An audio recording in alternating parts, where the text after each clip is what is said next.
Carbon இங்கே வருது இல்லைங்களா, இந்த கார்பனை இந்த பிளேஸை ஐசோடோபிக்கலி லேபிள்டு கார்பனாக இருக்கிற மாதிரி ஒரு ரியாக்டன்ட் எடுத்தீங்க அப்படின்னா நமக்கு இந்த ஒரு ப்ராடக்ட் வருது. இன்னொரு ப்ராடக்டே கூட என்ன வருதுன்னா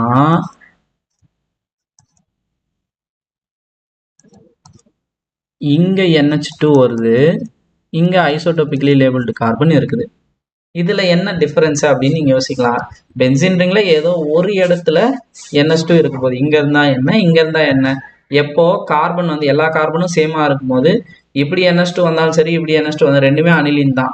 இதுவே இந்த குளோரின் அட்டாச் ஆகிருக்கிற இந்த கார்பன் ஆட்டத்தில் நம்ம ஐசோடோபிக்கலி லேபிள்டு கார்பன் ஆட்டம் எடுக்கும்போது என்ன நடக்குது அப்படின்னா நமக்கு NH2 குளோரின் இருக்கிற அதே இடத்துல வந்து உட்காரத்துக்கான பாசிபிலிட்டி இருக்கு. அட் த சேம் டைம் பக்கத்து கார்பன்ல உட்காரத்துக்கான பாசிபிலிட்டி ஈக்குவலி பாசிபிளா இருக்குது. ஸோ இந்த மாதிரியான ஒரு